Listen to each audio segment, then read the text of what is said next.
Welcome back to my channel. ಹೊಸದಾಗಿ channel ನೋಡ್ತಾ ಇದ್ದರೆ ಸಬ್ಸ್ಕ್ರೈಬ್ ಮಾಡಿಕೊಂಡು ಸಪೋರ್ಟ್ ಮಾಡಿ. ವಾರಾಹಿ ದೇವಿಯ ಆಶೀರ್ವಾದ ಎಲ್ಲರ ಮೇಲೂ ಇರಲಿ ಅಂತ ವಿಡಿಯೋ ಪ್ರಾರಂಭ ಮಾಡ್ತಾ ಇದ್ದೀನಿ. ಸ್ನೇಹಿತರೆ, ನಮಗೆ ಯುಗಾದಿ ಹಬ್ಬ ಬರ್ತಾ ಇದೆ, ಅಮಾವಾಸ್ಯೆ ಬರ್ತಾ ಇದೆ. ಅದಕ್ಕೆಲ್ಲವೂ ಕೂಡ ಇಂದಿನ ದಿನವೇ ಮಂಗಳವಾರ ಮಾಡುವಂಥ ಪರಿಹಾರ ಯಥೇಚ್ಛವಾದಂಥ ಲಾಭವನ್ನು ತಂದುಕೊಡುತ್ತೆ. ಯಥೇಚ್ಛವಾದಂಥ ಹಣದ ಆಕರ್ಷಣೆ ಅನ್ನೋದು ಮಾಡುತ್ತೆ. ವರ್ಷ ಪೂರ್ತಿ ನಾವು ತುಂಬ ಚೆನ್ನಾಗಿರಬಹುದು. ಸಾಕಷ್ಟು ಜನ ಈ ರಾಶಿಗೆ ಈ ಥರ ಒಂದು ಕಷ್ಟ ಇರುತ್ತೆ, ಈ ಥರ ಕಷ್ಟ ಇರುತ್ತೆ ಅಂತೆಲ್ಲ ಹೇಳ್ಕೊಳ್ತಾ ಇರ್ತಾರೆ. ಆದರೆ ನಾವು ಭಗವಂತನಲ್ಲಿ ಆಶೀರ್ವಾದ ಪಡ್ಕೊಳ್ಳೋದಕ್ಕೆ ನಂಬಿಕೆ ಇಟ್ಟು ಪರಿಹಾರಗಳನ್ನು ಮಾಡಿಕೊಂಡ್ರೆ ನಮ್ಮ ಇಷ್ಟ ದೇವರು, ಮನೆ ದೇವರು, ಕುಲದೇವರು ನಮ್ಮ ಸಮಸ್ಯೆಗಳನ್ನು ಆಲಿಸಿ ನಮ್ಮ ಕಷ್ಟಗಳನ್ನು ದೂರ ಮಾಡಿ ನಮಗೆ ಒಂದು ದಾರಿಯನ್ನು ತೋರಿಸುವಂಥದ್ದಾಗುತ್ತೆ. ಮಂಗಳವಾರದ ದಿನ ಮಾಡುವಂಥ ಪರಿಹಾರಗಳು ಯಥೇಚ್ಛವಾದಂಥ ಲಾಭವನ್ನು ತಂದುಕೊಡುತ್ತೆ, ಸಮಸ್ಯೆಗಳನ್ನು ಬಗೆಹರಿಸಿ. ಯಾಕಂದರೆ ಮಂಗಳವಾರಕ್ಕೆ ಅಷ್ಟೊಂದು ಶಕ್ತಿ ಅನ್ನೋದು ಇರುತ್ತೆ. ಕುಜನ ವಾರ, ಮಂಗಳವಾರ ಕೆಲವೊಂದು ತಪ್ಪುಗಳನ್ನು ನಾವು ಮಾಡಬಾರ್ದು. ಕೆಲವು ಮಿಸ್ಟೇಕನ್ನು ನಾವು ಮಾಡ್ಕೊಂಡಾಗ ಏನಾಗುತ್ತೆ ಅಂದರೆ ಅದು ರಿಪೀಟಾಗಿ ನಮ್ಮ ಕೈಯಲ್ಲೇ ಮಾಡಿಸುವಂಥದ್ದಾಗುತ್ತೆ. ಅದೊಂದು ಎಚ್ಚರಿಕೆಯಿಂದ ಇದ್ದರೆ ನಾವು ಇನ್ನು ಮಿಕ್ಕಿದ ಕೆಲಸಗಳನ್ನು ಆರಾಮಾಗಿ ಮಾಡ್ಕೊಳ್ಬಹುದು. ಮಂಗಳವಾರದ ದಿನಗಳಲ್ಲಿ ಯಾವಾಗಲೂ ಅಷ್ಟೇ ಕೆಂಪು ಬಟ್ಟೆಗಳಾಗಿರಬಹುದು, ಕೆಂಪು ಪದಾರ್ಥಗಳಾಗಿರಬಹುದು, ಈ ಕೆಂಪು ಅನ್ನುವಂಥ ಕಲ್ಲರಿಂದ ನಾವು ಸ್ವಲ್ಪ ದೂರ ಇರಬೇಕು. ಆದರೆ ಕೆಂಪು ಕಲ್ಲರಿಂದ ಮಾಡುವಂಥ ಪರಿಹಾರಗಳಿರುತ್ತೆ ನೋಡಿ, ಅದು ಬೇಗ ಲಾಭವನ್ನು ತಂದುಕೊಡುತ್ತೆ. ಇದನ್ನು ಗಮನದಲ್ಲಿ ಇಟ್ಕೊಂಡು ಈ ಪರಿಹಾರವನ್ನು ರಾತ್ರಿಗೆ ಮಾಡ್ಕೊಳ್ಳಿ. ಲಕ್ಷ್ಮೀ ದೇವಿಗೆ ಯಾವಾಗಲೂ ಅಷ್ಟೇ ಬಹಳ ನೀಟಾಗಿ ಯಾವ ಜಾಗ ಇರುತ್ತೋ, ಯಾವ ಜಾಗದಲ್ಲಿ ಗೌರವ ಜಾಸ್ತಿ ಇರುತ್ತೋ ಆ ಜಾಗದಲ್ಲಿ ತಾಯಿ ನೆಲೆಸ್ತಾಳೆ ಅಂತ ಹೇಳಬಹುದು. ಲಕ್ಷ್ಮೀ ದೇವಿ ಬಂದು ಚಂಚಲೆ ನಿಂತಿರುವ ಜಾಗದಲ್ಲಿ ನಿಲ್ಲೋದಿಲ್ಲ. ಆದರೆ ಆ ತಾಯಿಯನ್ನು ಭಕ್ತಿಯಿಂದ ಹಾಗೂ ಶ್ರದ್ಧೆಯಿಂದ ನಾವು ಆರಾಧನೆ ಮಾಡಿದ್ರೆ ತಾಯಿ ದಾರಿಯನ್ನು ತೋರಿಸ್ತಾಳೆ. ಎಲ್ರಿಗೂ ಕೂಡ ಈಗಿನ ಕಾಲಮಾನದಲ್ಲಿ ಹಣಕಾಸು ಅನ್ನುವಂಥದ್ದು ಬಹಳ ಮುಖ್ಯವಾಗಿರುವಂಥದ್ದು. ಏಕೆಂದರೆ ನಾವು ಎಲ್ಲವನ್ನು ಕೂಡ ದುಡ್ಡು ಕೊಟ್ಟೇ ಕೊಂಡುಕೊಳ್ಬೇಕು. ಪ್ರತಿಯೊಂದು ಕೂಡ ನಮಗೆ ಯಾವುದು ಅಷ್ಟೇ ಈಸಿಯಾಗಿ ಸಿಗೋದಿಲ್ಲ. ಅದಕ್ಕೋಸ್ಕರ ದುಡಿಮೆ ಅನ್ನುವಂಥದ್ದು ಬಹಳ ಮುಖ್ಯವಾಗಿರುತ್ತೆ. ಹಣಕಾಸಿನ ಸಮಸ್ಯೆಗಳಿಗೇ ಪದೇ ಪದೇ ಆ ಸಮಸ್ಯೆಗಳು ಅನ್ನುವಂಥದ್ದು ಎಲ್ರಿಗೂ ಕಾಡ್ತಾನೆ ಇರುತ್ತೆ. ಎಲ್ಲರೂ ಕೂಡ ಒಂದಲ್ಲ ಒಂದು ರೀತಿಯಲ್ಲಿ ಸ್ಟ್ರಗಲ್ ಮಾಡ್ತಾ ಇರ್ತಾರೆ ದುಡ್ಡಿಗಾಗಿ. ಅದಕ್ಕೋಸ್ಕರ ಈ ದುಡ್ಡಿನ ಪರಿಹಾರ ಅನ್ನುವಂಥದ್ದು ಬಹಳ ಚೆನ್ನಾಗಿರುತ್ತೆ ಸ್ನೇಹಿತರೆ. ಲಕ್ಷ್ಮೀ ದೇವಿಯನ್ನು ನೆನೆಸ್ಕೊಂಡು ಲಕ್ಷ್ಮೀ ದೇವಿ ಫೋಟೋ ಹಿಂದೆ ಇದನ್ನು ಇಡಬೇಕು. ಪ್ರತಿಯೊಬ್ಬರ ಮನೆಯಲ್ಲೂ ಕೂಡ ಲಕ್ಷ್ಮೀ ದೇವಿಯ ಫೋಟೋ ಅಥವಾ ವಿಗ್ರಹ ಅನ್ನೋದು ಇಟ್ಕೊಂಡಿರ್ತೀವಿ. ಚಿಕ್ಕದಾಗಿ ನಮ್ಮ ಅಡುಗೆ ಮನೆಯಲ್ಲೇ ಇರುವಂಥ ವಸ್ತುಗಳು ಇದಾಗಿರುತ್ತೆ. ಹಾಗೂ ಲಕ್ಷ್ಮೀ ದೇವಿಗೆ ಪ್ರೀತಿಕರವಾಗಿರುವಂಥ ವಸ್ತುಗಳು.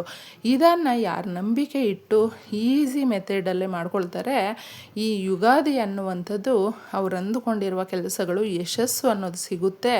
ಹಾಗೂ ಕೆಲಸಗಳಲ್ಲಿ ಅಂದರೆ ಅವ್ರದ್ದು ಪ್ರೊಫೆಷನ್ ಏನಿರುತ್ತೋ ಆ ಪ್ರೊಫೆಷನಲ್ಲಿ ಒಳ್ಳೆ ರೀತಿಯಲ್ಲಿ ಫೇಮು ನೇಮು ಅನ್ನುವಂಥದ್ದು ಸಿಗುತ್ತೆ. ಅಮಾವಾಸ್ಯೆ ಅಂದರೆ ಬರೀ ಕತ್ತಲಿನಿಂದ ತುಂಬಿರುತ್ತೆ ಅನ್ನುವಂಥ ಒಂದು ಭಯಾನಕವಾದ ಮನಸ್ಥಿತಿಯಲ್ಲಿ ನಾವು ಇರ್ತೀವಿ. ಹೌದು, ಕತ್ತಲು ಅನ್ನುವಂಥದ್ದು ತುಂಬಿರುತ್ತೆ ನಿಜ.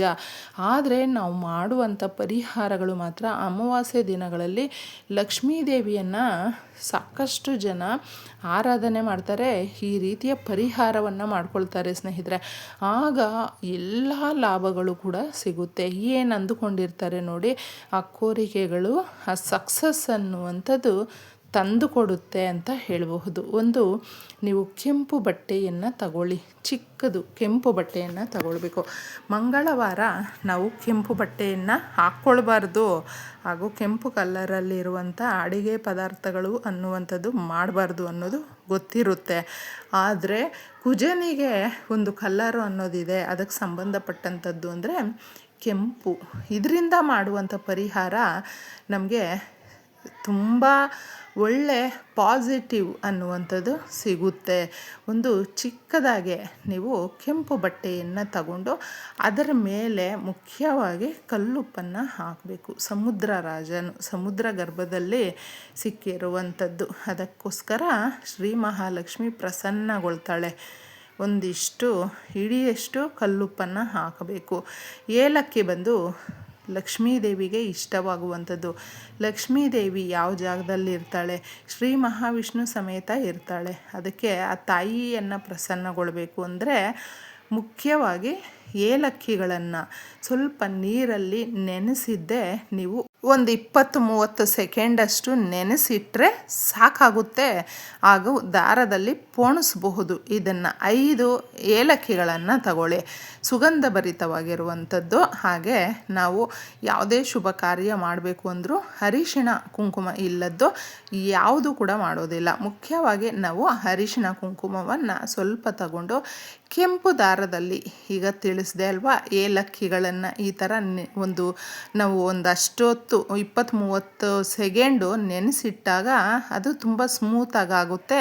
ಪೋಣಿಸಬಹುದು, ಈಸಿಯಾಗಿ ಆರ ಥರ ಮಾಡಬಹುದು. ಈ ಥರ 5 ಏಲಕ್ಕಿಗಳನ್ನು ಇದ್ರ ಮೇಲೆ ಇಡಬೇಕು.